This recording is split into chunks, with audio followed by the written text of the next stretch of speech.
Welcome to Power Functions. On this lecture, we are going to examine the graph or the graphical trend of a power function, especially, and assess each and every form of the power function. So, beginning from the parent function to the transform function. So we begin with getting the parent function. Our parent function is equal to y is equal to x raised to b. And b is, of course, greater than 1. Less than 1 or in between 0 and 1. So any of the integers could be your 1. Of course, with varying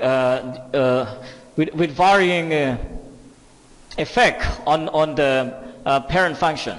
So our parent function, as I've said, is y is equal to x raised to b, where your b could be any specific integer. So in this case, if our b is equal to 3, like in the example given, our b is 3, and we have a function y is equal to 0.02 x cubed.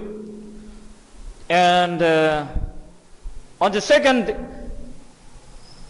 example, we have y is equal to 2.5x times 0.6. And on the third example, we have y is equal to 3 times x raised to negative 1, where our b is less than 0. And in this case, our b is in between 0 and 1, and on this case, our b is greater than 1. So let's begin with the parent function. The most basic function of a power function is y is equal to x raised to b. Well, our b could be taken as b could be greater than 2, because if it's 2, then it's just a quadratic formula. But it could be 2. Well, a quadratic function is still a power function. Okay? If it's like y is equal to x squared, it's still a power function. But in general, we could get other values of b except 1 and 2, because y is equal to x raised to 1 is a linear function, which we are already familiar with. And b could be an element, or it is actually an element of real numbers. So let us investigate our parent function y is equal to x raised to b. If our b is greater than 1, it yields a positive, what do you call this? A positive value for your function, for the power function itself. Okay? Because if your x is equal to 1, then that's just 0.02 times 1 raised to 3. So that's positive. If your x is equal to 2, so it's the same. So if it's greater than 1, then your y is also positive. So y is greater than or equal to the value of your 1. Okay? Of your x, I'm sorry, so of your x. So y in this case is greater than or equal to 0. And the general equation of our power function is actually y is equal to axb, where your a is element of r. So it could be negative, positive. It depends, or the graph depends on the value of your a. And the transform function of our power function is equal to y is equal to a times x minus c raised to b plus d. We have a vertical or horizontal translation. So we have x translation, which is c units to the right. And we also have a vertical or y translation, which is, of course, d units up. And a, so depending on the value of your a, and a is the value, the dilation factor. Okay? of our graph. So let us examine each graph given here by plotting the graph of the given functions. So let's start with the first one. So let us consider finding the points of y is equal to 0.02x cubed from x equals 0 onwards. So we are going to neglect the negative x values. Okay, so we are of course setting the table.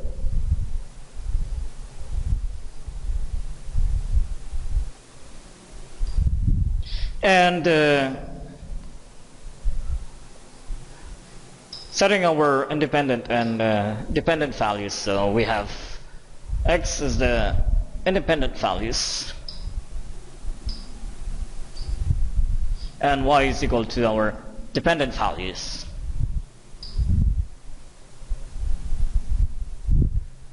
So let's begin with x equals 0, 1, 2, 3, 4, 5.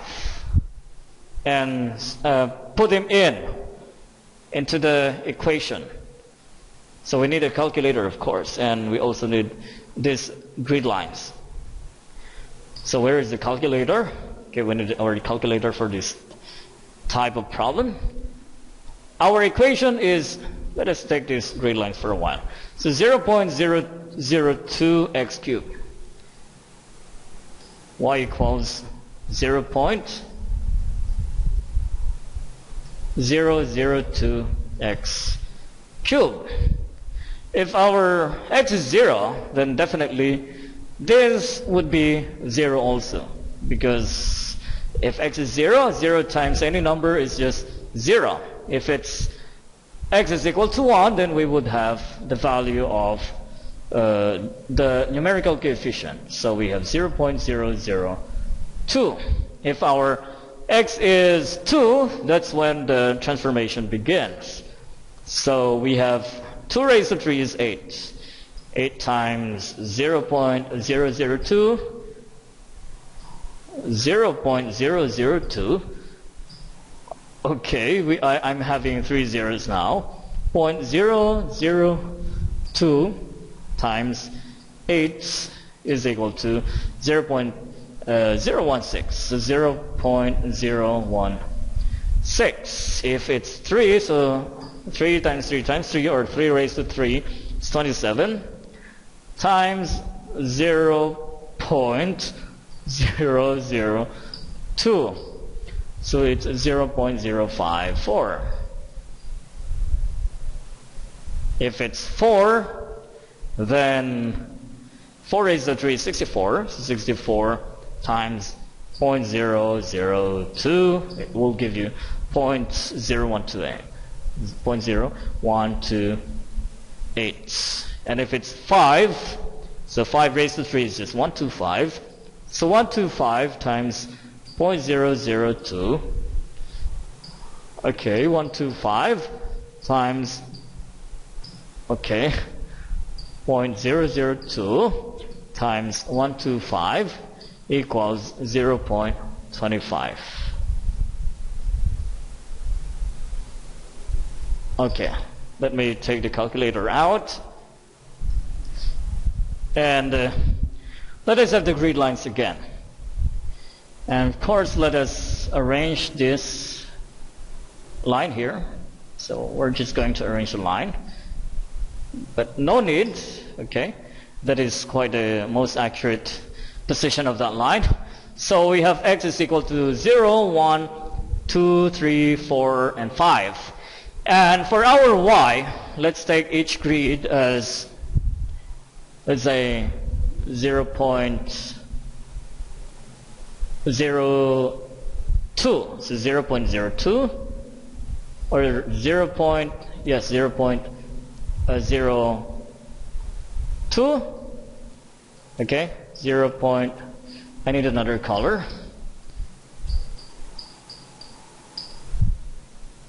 So 0.02, and 0.04, 0.06, 0.08, 0.10, 0.12, 0.14, 0.16, 18, and so on and so forth. So, beginning with x is equal to 1, then our y is also equal to 0. So the point is just here. And then we move on to 1 and 0.002, so somewhere here.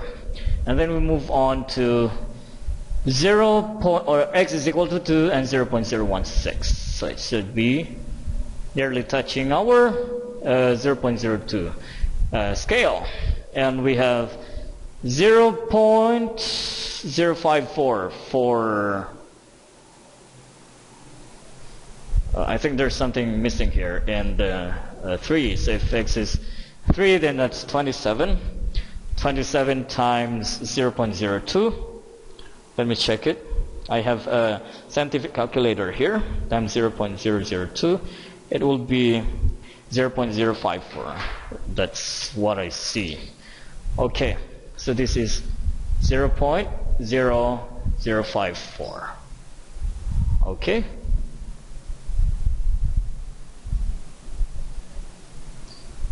.054. Okay, so 0.054 is somewhere here, and then we have 0.128.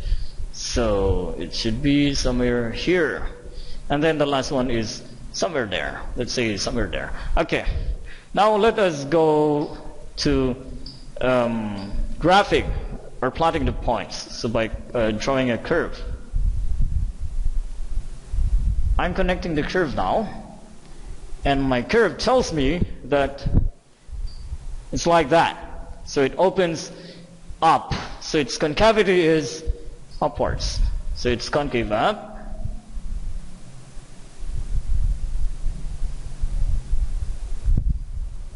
And it is increasing. Its slope is increasing. Okay? So positive and increasing.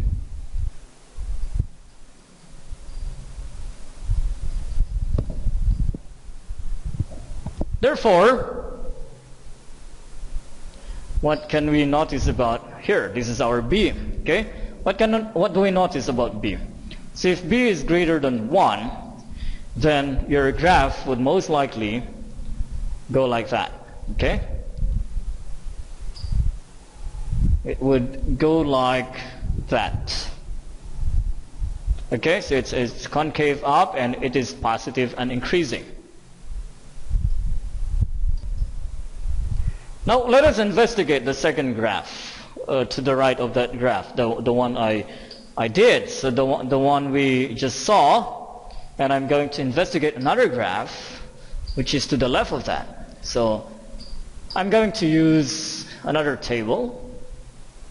Okay, and just to make this clear, okay, this function is equal to y is equal to 2.5 x 0.6. So as you notice, our B now is in between 1 and 0. In this case, our B is greater than 1. So, okay, let us draw, or let us create a table for x and y values. So we have these values of x and y, and similarly we are to determine the values of y with x is equal to the same x as we did from there. So y x is equal to 0 up to 5, or actually we can set this up to 4 only, so no need for 5. Okay, so if our x is equal to 0, then that would give you 0 also for your y. And if your x is equal to 1, that would give you a positive 1 for this, and that's 2.5 only.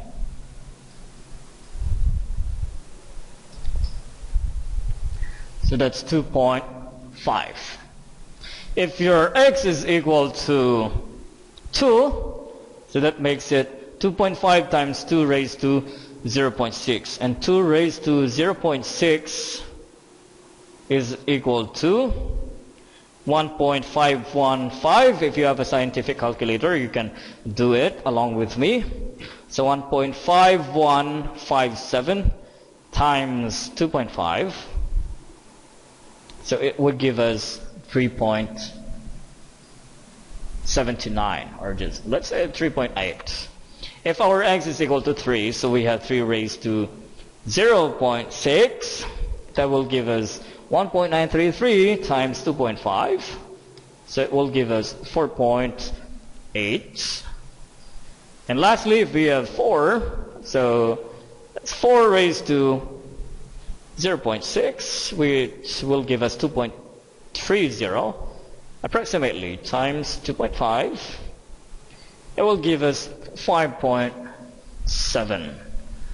So we open the grid lines again and arrange the lines so it fits our grid lines. Okay, let's arrange it. Okay, I want to put it here. Okay, and I'm going to label my x and y. This is my y, and this is my x. If my x is 0, then my y is 0 also, so it stays at the origin. If my x is 1, then my y is 2.5. So it should be here. Should be here. Okay.